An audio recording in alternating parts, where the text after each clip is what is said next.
ಸ್ನೇಹಿತರೆ, ಇವತ್ತು ಶ್ರೀಮತಿ ಶೋಭಾ ಕರಂದಾಜೆ ಅವರಿಗೆ ಮನವಿ ಪತ್ರ ಕೊಡ್ಲಿಕ್ಕೆ ನಾವೆಲ್ಲ EPS ನಿವೃತ್ತರು ಬಂದಿದ್ದೇವೆ.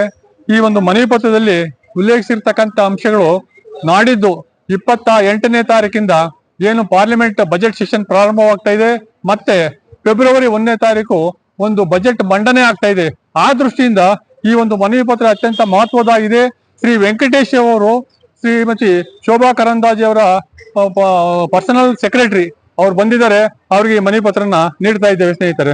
ಜೊತೆಗೆ ಈ ಏನು ನಮ್ಮ ಮುಂದಿನ ಹೋರಾಟ ಏನಿದೆ ಅಂತ ಅಂದ್ರೆ 27ನೇ ತಾರೀಕು PF ಕಚೇರಿ ಆವರಣದಲ್ಲಿ ನಮ್ಮ ಬೃಹತ್ ಪ್ರತಿಭಟನಾ ಸಭೆ ಇದೆ. ಯಾಕೆ ಅಂತ ಅಂದ್ರೆ ಪಾರ್ಲಿಮೆಂಟ್ ಸೆಷನ್ ಮಾರನೇ ದಿನ ನಡೀತಾ ಇರೋದ್ರಿಂದ ಅವತ್ತು 27ನೇ ತಾರೀಕು ಹೆಚ್ಚಿನ ಸಂಖ್ಯೆಯಲ್ಲಿ ನಮ್ಮ ಎಲ್ಲಾ ಪ್ರತಿಭಟನಾಕಾರರು ಬರಬೇಕು ಅಂತ ನಾವು ಮನವಿ ಮಾಡ್ತಿದ್ದೇವೆ.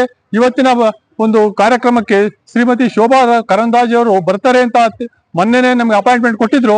ಆದ್ರೆ ಅನಿವಾರ್ಯ ಕಾರಣದಿಂದ ಇವತ್ತು ಬಂದಿಲ್ಲ. ಆಶಾ ಕಾರ್ಯಕರ್ತೆಯವರು ಸಹ ಬಂದಿದ್ದಾರೆ, ಅವರು ಕೂಡ ಅಪಾಯಿಂಟ್ಮೆಂಟ್ ಕೊಟ್ಟಿದ್ರು.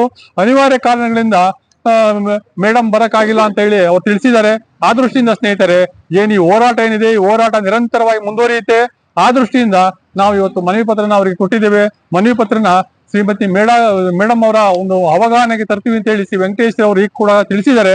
ಆ ದೃಷ್ಟಿಯಿಂದ ಸ್ನೇಹಿತರೆ, ಇವತ್ತಿನ ಒಂದು ಏನು ನಮ್ಮ ಒಂದು ಮನವಿ ಪತ್ರ ಕಾರ್ಯಕ್ರಮ ಅತ್ಯಂತ ಯಶಸ್ವಿಯಾಗಿ ಜರುಗಿದೆ. ಅದಕ್ಕೆಲ್ಲ ತಮ್ಮೆಲ್ಲರಿಗೂ ಕೂಡ ವಂದನೆ ಸಲ್ಲಿಸ್ತಾ ನನ್ನ 2 ಮಾತುಗಳನ್ನು ಮುಗಿಸ್ತಾ ಇದ್ದೀನಿ. Thank you.